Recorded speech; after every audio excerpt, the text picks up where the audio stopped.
Pretty girl کو چاہیے کیا؟ وہ اٹھا، اس کے قریب اس کے سامان میں مدھم آواز میں استفسار کر رہا تھا پانی۔ وہ مدھم آواز میں بولی، اگر وہ ذرا سا بھی دور ہوتا تو یقیناً اسے کچھ سنائی نہ دیتا۔ وہ فوراً سے پہلے گلاس میں پانی ڈال کے اس کی جانب آیا اور نرمی سے سہارا دے کر گلاس اس کے لبوں سے لگایا۔ وہ 2 گھونٹ بھر کے ہی گلاس سے منہ موڑ کے ماما بےحد آہستہ سے لب ہلے تھے۔ وہ آہستہ سے اس کے سینے پر سر ٹکا کے ریان ملک کی ایک بیٹ مس ہوئی۔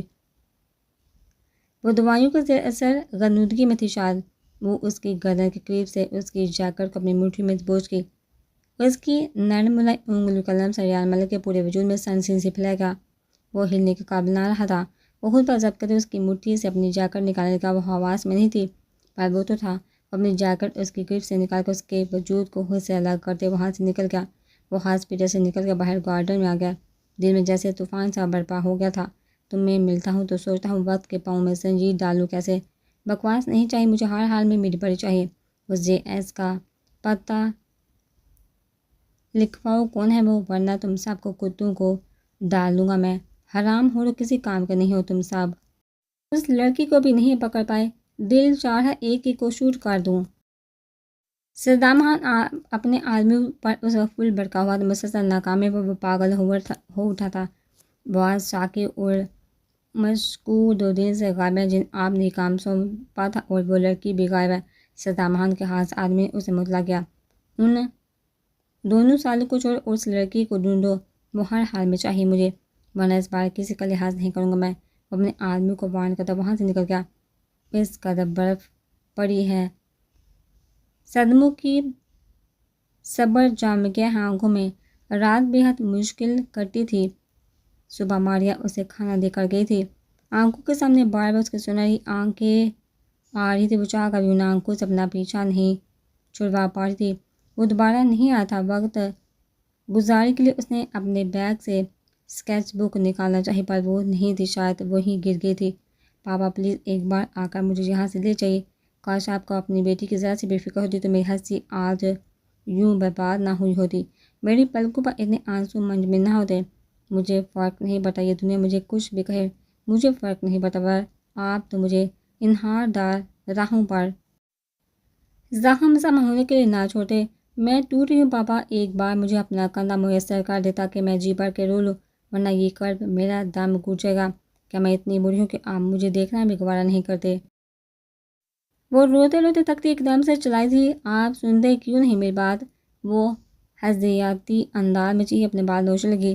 بیڈ شیٹ، تکیے، گلاس واز سب کچھ اٹھا اٹھا کر زمین بوس کرنے لگی۔ نفرت ہے مجھے اس جھوٹی کھوکھلی دنیا سے، آپ بھی برے ہیں، آپ بھی سب جیسے ہیں، آئی ہیٹ یو۔ وہ ڈریسنگ ٹیبل سے چیزیں اٹھا اٹھا کر پھینک دی، جنونی انداز میں بولی، کوئی پاگل ہی لگ رہی تھی۔ اس سب میں اس نے اپنا ہاتھ بھی بری طرح سے زخمی کر لیا تھا، پر اسے پرواہ کہاں تھی۔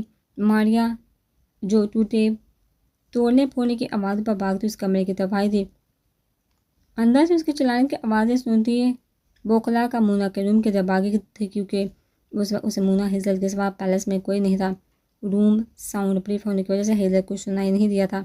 عالم ارا اور بادشاہ آفس میں تھے اور ریان ملک ترکی۔ ماریا بنا نہ کے اس کے روم میں گھس گئی۔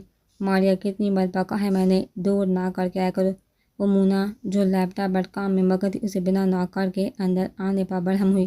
مونا میم، وہ میں پھر کبھی کر لوں گی، ابھی جلدی سے چلیے، وہ جو بازل سر لڑکی لے کر ہے نا، سارے کمرے کو کچرے کا ڈھیر بنا دے گی اور ساتھ ہی چیخ چیخ کر اپنا گلا بھی پھاڑ لے گی۔ وہ اسے ساری بات بتاتی تو ہنسی ہوئی۔ اس کی بات سن کر وہ تیزی سے بیٹھ سے اتری اور اپنے روم سے نکلتی اس کے روم کی جانب لپکی۔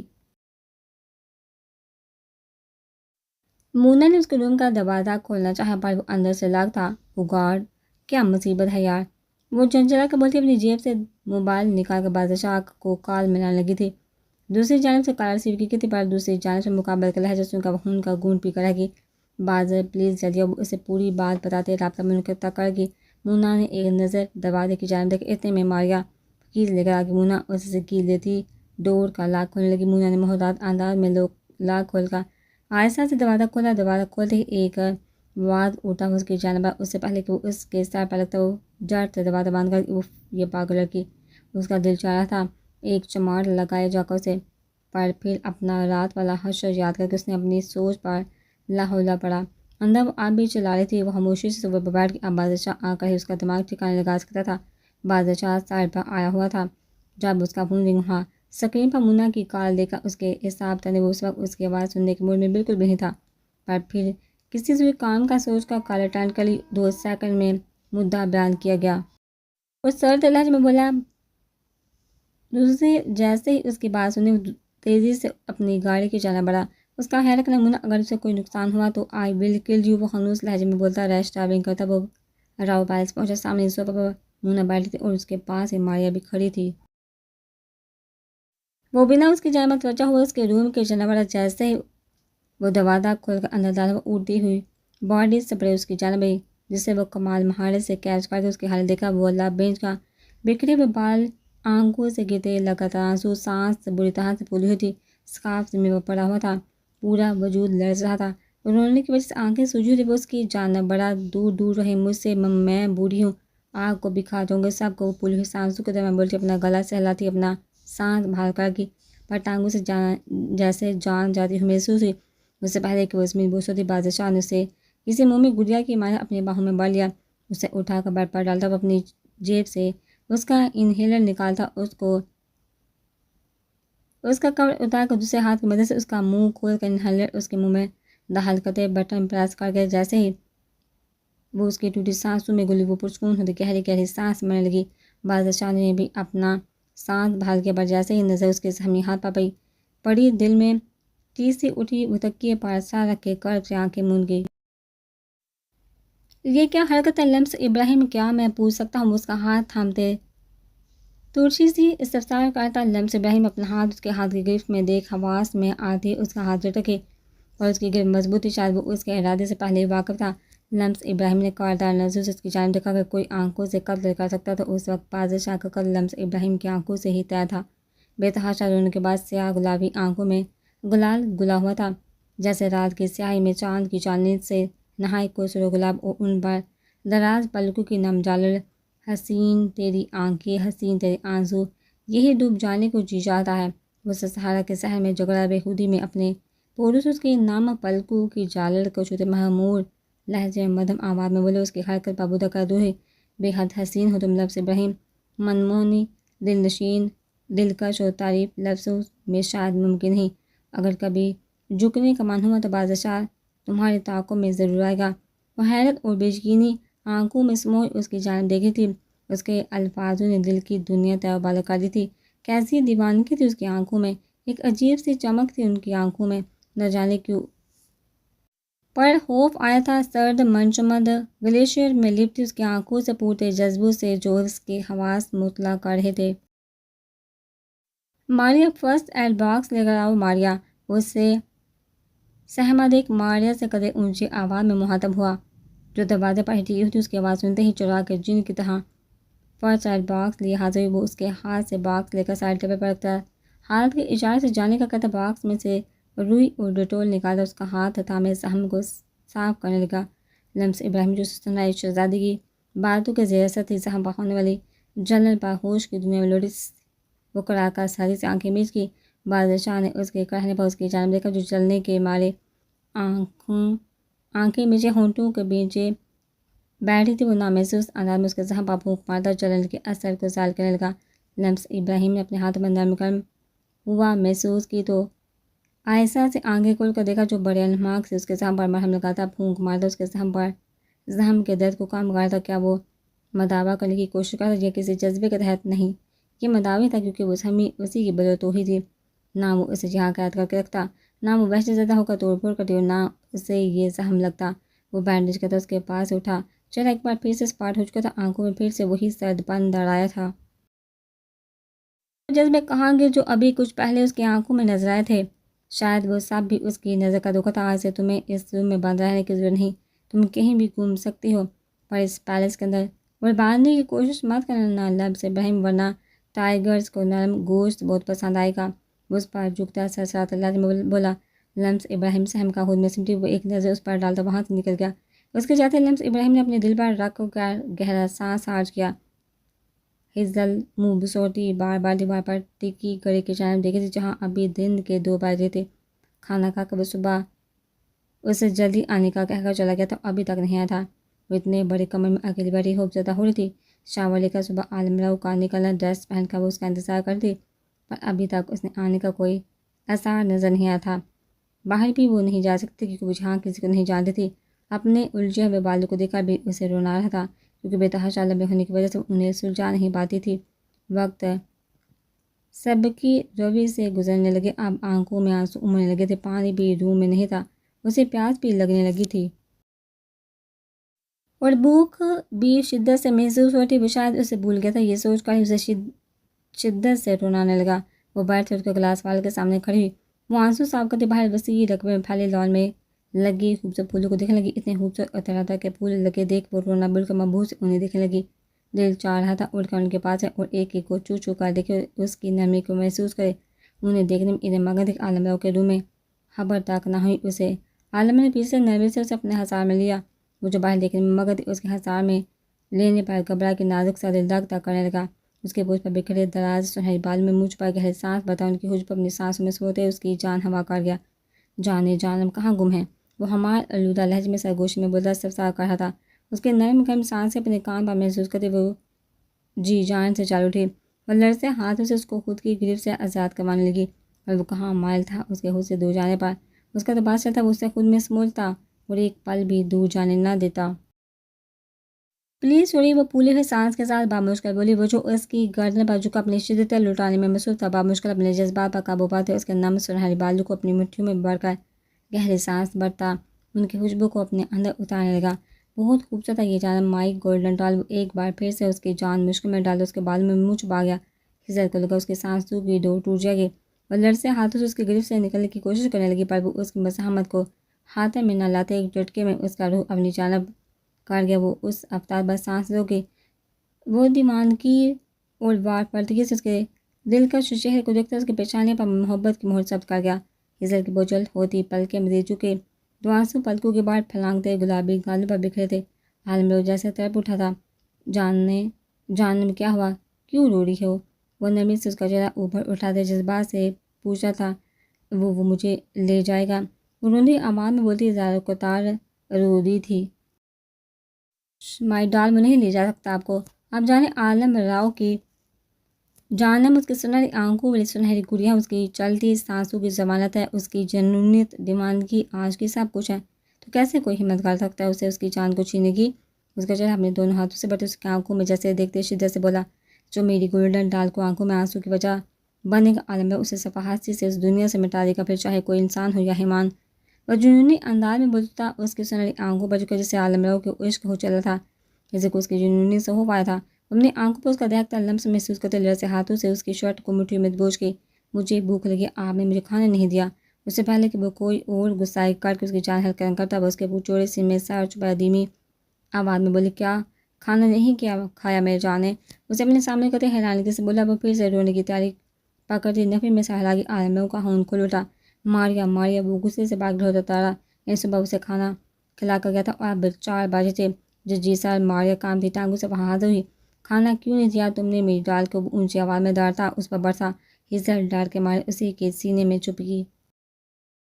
وہ سر میں بھول گئی، ماریا خوف کے مارے تھر تھر کامتی وہ مشکل بولی۔ اس کا جواب سن کر عالم راؤ مزید تیش میں آ گیا، شٹ اپ یو ایڈیٹ، دفعہ ہو جو یہاں سے، ورنہ قتل کر دوں گا میں تمہارے اسی وقت۔ وہ ہنوز اناج میں داڑھا حصہ مزید اس کے سینے میں گھسی، مضبوطی سے اس کی شرٹ تھام گئی، جیسے ابھی وہ اسے بھی مار دے گا۔ تبھی وہ اسے سے ڈرتی اس کی پناہوں میں چھپی خود کو محفوظ کرنے کی کوشش کرتی مونا وہ پھر سے اونچی آواز میں داڑھا۔ اگلے ہی پل وہ بھی حاضر تھا۔ کیا کڑھی تھی تم؟ ایک ذمہ داری سے بڑھ گیا تھا تم لوگوں کو، وہ بھی نبھا نہیں سکے تم لوگ۔ مونا کیا بتاتے اسے بادشاہ جس بلا کو لے کر آیا تھا، اس نے چیخا پورا پیرس سر پر اٹھا رکھا تھا۔ سوری جے، آگے سے خیال رکھوں گی۔ وہ بحث کے کر کے اپنی گردن توڑوانا بالکل نہیں چاہتی تھی۔ جاؤ یہاں سے، اور خزر کے لرزے وجود خود میں بھیجے قدر دھیمی لہجے میں بولا، کیونکہ اس کی جان خوفزدہ ہو رہی تھی۔ مونا نے شکر ادا کرتے وہاں سے نکلنا ہی بہتر جانا۔ کیا ہوا جانب؟ نرمی سے اس کی پوچھ سلاتے ہوئے دھیمے لہجے میں بولا، آپ چلائی وہ روتے ہوئے لرزی آواز بولی، لیکن کس چیز کو پتہ کہ میں لڑتا تھا، مجھے نہیں کھانے کا کچھ۔ وہ اس کی شرٹ کو مٹھی میں بیندھے روتے ہوئے بولے، جانب نہیں کروں گا اب غصہ، چلو اپنی ڈال کو خود کھانا بنا کر کھلاؤں گا۔ وہ نرمی سے اس کی پیشانی پر لب رکھتے محبت اور لہجے میں بولا پر وہ مسلسل کامتی نفی میں سہارا لیکن نہیں مجھے نہیں کھانا۔ وہ سو کر اس کی شرٹ پر ناک صاف کر دی، نروٹھے پن سے بولے کیوں نہیں کھانا؟ ہم ابھی چلیں گے اور مزیدار سا کھانا بنا کر کھائیں گے۔ اسے اپنی باہوں میں اٹھائے باہر کی جانب بڑھا۔ وہ جی جان سے لڑی پر سامنے والے کو کہا زیادہ نہیں کھانا۔ وہ ہوا لاگتی عالم کی باہوں میں وہ کوئی نازک سے بڑی لاگتی وہ کسی پھول کے ماں اسے اٹھائے سکون سے چڑھا تھا۔ وہ میرا بیبی ناراض ہو گیا، وہ اسے اٹھائے زینہ اترنے لگا۔ سامنے سے لاؤنج میں آتے بادشاہ کو دیکھ وہ شرم کے مارے عالم راؤ کے سینے میں سر چبا گئے۔ وہ بھی بنا ان کی جانب توجہ دی اپنے روم کی جانب بڑھا۔ بازی کیا ہو؟ عالم راؤ نے اسے پکارا۔ وہ سر جھکائے ان کی جانب بڑھا۔ جانم اس سے ملو، یہ عالم راؤ کی زندگی کا سب سے اہم فرد ہے، میری زندگی بادشاہ میرا بازی۔ وہ مسکراتے لہجے میں بولے، اس کے لہجے میں جھلکتی چاشنی اس بات کی تصدیق کر کے سامنے کھڑا انسان اسے کس قدر عزیز ہے۔ ہزار سے اٹھا کر بادشاہ کی جانب دیکھا، اسے سنائی آنکھیں بادشاہ کو لگا جیسے وہ اپنی آنکھیں آئینے میں دیکھ رہا تھا۔ دل ایک پل میں خوش گمان ہوا پر اگلے پل وہ خوش ہوئی تھی۔ پر کبھی کبھی موسیٰ بھی ہو جایا کرتے ہیں۔ السلام علیکم بھائی، وہ مدھم آواز میں بولتی۔ دوبارہ سے عالم راؤ کے سینے میں سر چھپا کے بادشاہ کا لب مسکراتے نہ جانے کتنے سال بعد وہ دل سے مسکرا تھا۔ وعلیکم السلام، خوش ہو پیاری بہنا، وہ ملامت سے بولا۔ عالم راؤ کو بھی مسکرانے پر مجبور کر دیا۔ شکریہ بھائی، وہ بنا اس کے سینے سے منہ نکالے ہنوس انداز میں بولی۔ اسے بے حد حیا آ رہی تھی پر عالم کو تو جیسے فرق نہیں پڑتا تھا۔ بادشاہ عالم راؤ کے اشارے پر وہاں سے نکل گیا۔ سب وہ عزت کو لے کچن کی طرف آیا، اسے شرف پر بٹھائے خود اس کے سامنے کھڑا ہو گیا۔ ہاں تو کیا کھائیں گی میری گولڈن ڈال؟ وہ نرمی سے اس کا ہاتھ تھامتے اس کی پشت پر لب رکھے اس افسار کر اس کے لمس پر سرخ ہوتی وجہ سے اب پھر سے رونے کو تو آپ بچے نہیں ہیں۔ وہ روحانسی ہوتی اپنے ہاتھ کی پشت کو دوسرے ہاتھ سے رگڑتے جیسے اس کا لمس مٹانا چاہ رہی تھی۔ اس کی حرکت سے محسوس ہوا تھا، پتہ چل گیا میری جانب کو اس کا دوسرا ہاتھ بھی تھام کر وہاں بھی اپنا لمس چھوڑتا ڈالتا فریج کی جانب بڑھا۔ وہ اس کے لیے سینڈوچ بنانے لگا۔ وہ منہ پھلائے اس کی جانب دیکھ بھی نہیں رہی تھی۔ عالم کھانا تیار کرتے ایک نظر اس پر ڈالے تھے، اس کے پھولے گال دیکھ عالم کا دل چاہتا پر اپنی شدت بڑے لمس سے چھوڑے۔ پر اس وقت اس کی گولڈن ڈال کو بھوک بھی لگی تھی، تبھی وہ خود ضبط کرتا تیزی سے ہاتھ چلا رہا تھا۔ ہزار ٹیڑھی نظر کر اس کی جانب دیکھی تھی، خوشبو اس کے نتنوں سے گزتی اس کی بھوک مزید چمکا رہی تھی۔ سینڈوچ بنا کر ٹیبل پر رکھتا، اس کے لیے جوس نکال کر ٹیبل پر رکھتا، اس کی جانب اپنی جانب آتا دیکھ وہ منہ موڑ گئی۔ عالم دوبارہ سے اسے اپنی باہوں میں بڑھتے ٹیبل کی جانب آیا، اسے کرسی پر بٹھا کر ایک سینڈوچ نکال کر اس کے پلیٹ میں رکھا۔ ہزار کر دی تو چاہا تھا سینڈوچ کو جپڑ لے پر منہ بناتی بیٹھی تھی۔ چلو جانب جلد سے کھاؤ اور بتاؤ کیسا بنا؟ وہ سینڈوچ کا پیس اس کے منہ کے قریب کرتے نرمی سے بولا، مجھے نہیں کھانا۔ نہاری دکھانا بھی تو لازمی تھا نا جانب، آپ کھا رہی ہیں یا میں اپنی طریقے سے کھلاؤں؟ وہ مانوس لہجے میں اس کے سرخ لبوں کو اپنی نازک حساب میں لیے بولا۔ ہزار نے اس کی نازک حسابیہ اپنے لبوں پر محسوس کرتے ہوئے ہونٹ اندر کی جانب فولڈ کر دی۔ اپنی جانب کی اس معصوم سی حرکت پر عالم کے لبوں پر تبسم بکھرا۔ وہ جی جان سے لگی، تمہیں کیا لگ رہا ہے گولڈن ڈال، تم انہیں مجھ سے چھپا سکتی ہو؟ وہ ہاتھ بہا کر انگوٹھی کی مدد سے اس کا نچلا لب باہر نکالتے گہری نظر سے اسے دیکھتا وارفدگی سے ہزار کو لگا جیسے اسے انگاروں نے چھو لیا ہو۔ وہ دھڑکنیں بری طرح سے بے ہنگم ہوئی تھی، پلکیں لرز کر سنہری آنکھوں پر سایہ فگن ہوئی۔ میں کھاتی ہوں، وہ بے ربط بولتی اس کے ہاتھ سے سینڈوچ پکڑ گئی۔ وہ لرزتے ہاتھوں سے نظریں جھکائے کھانے لگی۔ دوبارہ سے اس کی جانب دیکھنے کی غلطی نہیں کی تھی اس نے۔ تم کھانا کھاؤ، میں ایک کال کر کے آتا ہوں۔ وہ بولتا وہاں سے نکل گیا کیونکہ وہ جانتا اس کی موجودگی میں وہ ٹھیک سے کھا نہیں پائے گی۔ سسٹر، میری ماما کہاں ہیں؟ نرس جو اسے اس کا چیک اپ کرنے آئی تھی، اس نے نرس سے دریافت کیا۔ وہ تو آپ کے ہسبینڈ کے ساتھ ڈاکٹر کے روم میں گئی ہیں۔ نرس نے اسے مطلع کیا پر اس کی سوئی تو ہسبینڈ الفاظ پر ہی اٹک گئی تھی۔ ہسبینڈ؟ اس نے جیسے تصدیق چاہی پر لہجے میں بتاحا شاہد تھے۔ ہاں، آپ کے شوہر۔ سوری، آپ کا تو میموری لاس ہوا ہے نا؟ ویسے آپ بہت لکی ہیں، کسی کو آپ کے بچنے کی امید نہیں تھی، بٹ آپ کے ہسبینڈ نے ہمت نہیں ہاری تھی۔ پوری امید تھی ایک دن آپ بالکل ٹھیک ہو جائیں گی، ان کا یقین کامل تھا۔ آپ بالکل ٹھیک ہیں، آج اپنے گھر بھی جا رہی ہیں اور انشاءاللہ بہت جلدی آپ کی یادداشت بھی لوٹائے گی۔ مسکراتے ہوئے اسے حیرانی کی جھڑکیں دیتی تبھی ریان ملک روم میں داخل ہوا۔ اس کی نظریں بے ساتھ دروازے کی جانب اٹھی تھی جہاں سے ایک خوبرو سا شخص اندر داخل ہوا، بلو جینس پر بلیک شرٹ اور بلیک کی کوٹ پہنے، 6 فٹ سے نکل کر قد، چوڑے شانے، سفید رنگت کشادہ پیشانی، اس پر بکھرے گہرے بھورے بال۔ گہری بوڑھی ذہین آنکھیں کھڑی مغرور ناک بینچے اناولب بلا شبہ وہ ایک وجہ ہمر تھا۔ ٹھٹک تو ریان ملک بھی گیا تھا۔ سامنے برپا لیٹی لڑکی کو دیکھا، کتنا انتظار کیا تھا اس نے اس لمحے کا جب اس سے آنکھیں کھول کر دیکھتی آج وہ اسے ہی دیکھتی۔ ریان ملک جیسے تھم سا گیا، اس کی گلابی شاد رنگ آنکھوں میں جیسے کھو سا گیا تھا، ارد گرد ہر چیز جیسے ہوا میں تحیل ہو گئی تھی۔ وہ آہستہ آہستہ قدم اٹھا تھا، اس کی جانب بڑھنے لگا، نرس تو خاموشی سے کب کی وہاں سے نکل گئی تھی۔ وہ ٹکی باندھے اس کے بیماری سے مرچھائے پر پھر بھی دلنشین چہرے کو دیکھ رہا تھا۔ آپ میرے ہسبینڈ، وہاں مشکل اس کی آواز نکلی تھی۔ اس کے الفاظوں نے ریان ملک کے پیروں میں جیسے زنجیر ڈالتی، قدم اس کی جانب بڑھنے کی بجائے پیچھے مڑنے لگے۔ حیران ہوئی تھی اسے خود سے دور جاتا دیکھ۔ انہیں کسی بھی قسم کا اسٹریس نہیں دینا آپ کو ڈاکٹر ریان، ورنہ ابھی بھی ان کی حالت کچھ ٹھیک نہیں۔ وہ کسی بھی قسم کا شاک برداشت نہیں کر پائیں گی۔ ڈاکٹر نیازی کی آواز اس کے سماعت سے ٹکرائی تھی۔ ہاں میں آپ کا ہسبینڈ، وہ گہری سانس بھرتا سکون سے بولا۔ وہ جانتا تھا وہ غلط کر رہا تھا، پر کسی کی زندگی بچانے کے لیے اس کی نظر میں یہ غلط نہیں تھا۔ تو آپ کیوں جا رہے ہیں؟ اس کی آنکھوں میں نمی اتری تھی جو ریان ملک نے اچھے سے محسوس کی۔ نہیں میں وہ نہیں سویٹی، میں بس آپ کو لینے آیا تھا، ہمیں گھر جانا ہے۔ وہ خود کو نارمل کرتا اپنی ٹون میں آیا۔